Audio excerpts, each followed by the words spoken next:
আইপিএলের মিনি নিলাম থেকে ঘর গুছিয়ে নেওয়ার পরেও জোর ধাক্কা খেল কলকাতা নাইট রাইডার্স। ভারতীয় ক্রিকেট বোর্ড থেকে দেওয়া হলো কড়া নির্দেশ।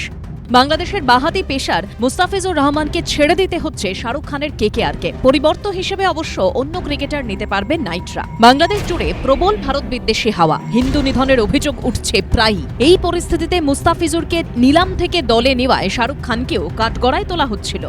বিজেপি নেতা থেকে শুরু করে হিন্দু ধর্মগুরু অনেকের আক্রমণের মুখে পড়েছিলেন কিং খান। এমনকি শাহরুখকে দেশদ্রোহী তকমা দেওয়া হচ্ছিল।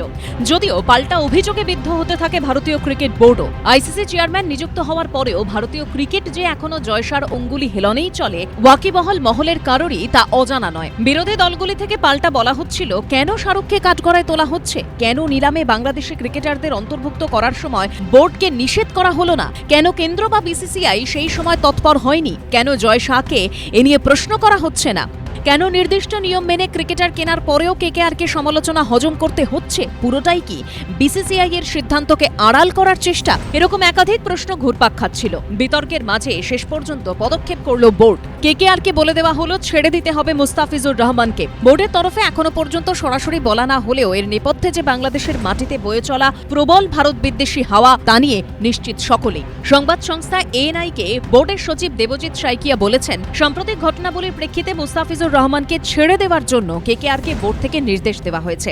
যদি কেকেআর কোনো পরিবর্তন ক্রিকেটার নিতে চায়, সেটার অনুমোদনও করা হবে।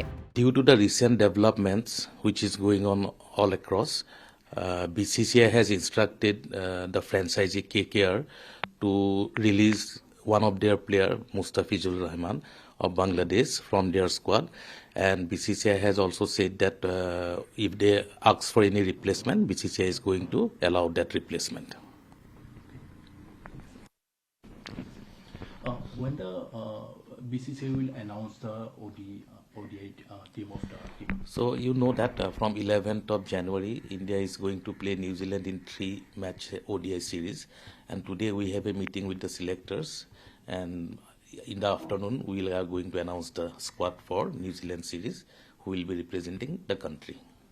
The India-New Zealand T20 series, the third match will be held at the Borsapara Stadium also. So far as the T20 series is concerned, there will be 5 matches, and one of the matches is scheduled to be held in Guwahati. That team will be announced at a later. 2016 সাল থেকে আইপিএলে খেলছেন মুস্তাফিজুর। এর আগে Sunrisers Hyderabad, Mumbai Indians, Rajasthan Royals, Delhi Capitals ও Chennai Super কিংসের মতো দলে খেলেছেন। কাটারের জন্য বিখ্যাত এই বাঁহাতি ফাস্ট বোলার আইপিএলে 60 ম্যাচে নিয়েছেন 65 উইকেট। মিনি নিলাম থেকে তাঁকে 9 কোটি 20 লক্ষ টাকায় কিনেছিল কেকেআর। আগামী আইপিএলে একমাত্র বাংলাদেশি ক্রিকেটার হিসেবে খেলার কথা ছিল তাঁর। এ ব্যাপারে কলকাতা নাইট রাইডার্সের সঙ্গে যোগাযোগ করেছিল এবিপি লাইভ বাংলা। কেকেআর ম্যানেজমেন্টের তরফে জানানো হলো, বোর্ডের নির্দেশ মেনে আলোচনার পর মুস্তাফিজুর রহমানকে ছেড়ে দেওয়া হচ্ছে। তবে পরিবর্ত ক্রিকেটার নিতে পারবে কেকেআর। কাকে নেওয়া হবে তা নিয়ে কোচ ও সাপোর্ট স্টাফদের সঙ্গে আলোচনা করে সিদ্ধান্ত নেওয়া হবে। এ নিয়ে তাড়াহুড়ো করতে চায় না কেকেআর। মুস্তাফিজুরের সঙ্গেও যোগাযোগ করা হয়েছিল। তিনি জানিয়েছেন, যা বলার বাংলাদেশ ক্রিকেট বোর্ড থেকে বলা হবে। বিসিবি এখনো কোনো প্রতিক্রিয়া দেয়নি। তবে মার্চ মাসেই বাংলাদেশ সফরে যাওয়ার কথা বিরাট কোহলি, রোহিত শর্মাদের, যে সফর 2025 সালেই হওয়ার কথা ছিল। রাজনৈতিক পরিস্থিতির কারণে পিছিয়ে দেওয়া হয়। সেই সফরও অনিশ্চিত হয়ে পড়তে পারে বলে বোর্ডের কারো সঙ্গে কথা বলে জানা গেল। পাশাপাশি আগামী ফেব্রুয়ারি মার্চ মাসে ভারত ও শ্রীলঙ্কার মাটিতে T20 বিশ্বকাপ, ইডেন গার্ডেন্সে ম্যাচ রয়েছে বাংলাদেশের। ভারতীয় বোর্ড মুস্তাফিজুরকে আইপিএল থেকে ছেঁটে ফেলার পর T20 বিশ্বকাপে বাংলাদেশের খেলা নিয়ে কোনো জটিলতা তৈরি হতে পারে, এমন আশঙ্কাও উড়িয়ে দেওয়া হচ্ছে না। সব মিলিয়ে নতুন বছরের শুরুতেই সরগরম ক্রিকেটের 22 গজ। সন্দীপ সরকারের report, ABP Live Bangla. ABP Ananda, এগিয়ে থাকে, এগিয়ে রাখে।